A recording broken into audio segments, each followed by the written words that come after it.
കടയ്ക്കലിൽ വീട്ടിൽ കയറി യുവാവിന്റെ കൈയും കാലും തല്ലിയൊടിച്ചത് സഹോദരൻ നിയോഗിച്ച ക്വട്ടേഷൻ സംഘമെന്ന് പോലീസ്. അമ്മയെ യുവാവ് മർദ്ദിച്ചതിലുള്ള പ്രതികാരത്തിലാണ് ക്വട്ടേഷൻ നൽകിയതെന്ന് സഹോദരന്റെ മൊഴി. വിദേശത്ത് ജോലി ചെയ്യുകയായിരുന്ന വർക്കല അയിരൂർ സ്വദേശിയായ പ്രതി ജോസിനെ നാട്ടിലെത്തിച്ച് അറസ്റ്റ് രേഖപ്പെടുത്തി.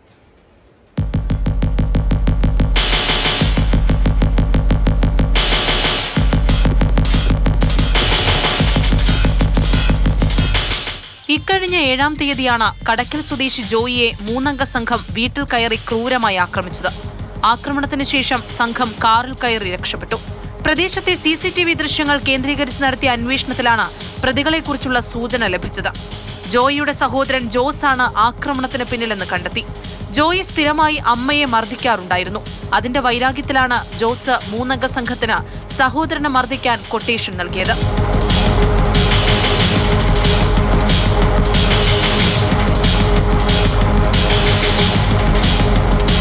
ആറ്റിക്കൽ സ്വദേശികളായ ശിവജി, സ്റ്റാലിൻ, നുജുമുദ്ദീൻ എന്നിവരാണ് ആക്രമണം നടത്തിയത്. മൂവരും ഒളിവിലാണ്.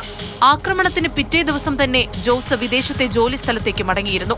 ആക്രമണത്തിന്റെ സൂത്രധാരൻ ജോസ് ആണെന്ന് മനസ്സിലാക്കിയതോടെ പോലീസ് തന്ത്രപൂർവ്വം ഇയാളെ നാട്ടിലെത്തിച്ചു. അറസ്റ്റ് രേഖപ്പെടുത്തി. എത്ര രൂപയ്ക്കാണ് ക്വട്ടേഷൻ നൽകിയതെന്ന് പോലീസിനോട് ഇയാൾ വെളിപ്പെടുത്തിയിട്ടില്ല. ശിവജി ഉൾപ്പെടെയുള്ളവർ നിരവധി ക്രിമിനൽ കേസുകളിൽ പ്രതിയാണ്. ജോസിനെതിരെ ജാമ്യമില്ലാ വകുപ്പ് പ്രകാരം കേസെടുത്ത് കോടതിയിൽ ഹാജരാക്കി റിമാൻഡ് ചെയ്തു. കൃത്യത്തിനുപയോഗിച്ച കാറും പോലീസ് കസ്റ്റഡിയിലെടുത്തിട്ടുണ്ട്. ആക്രമണം നടത്തിയ 3-അംഗ സംഘത്തിനായുള്ള അന്വേഷണം ഊർജിതമാക്കിയിരിക്കുകയാണ്.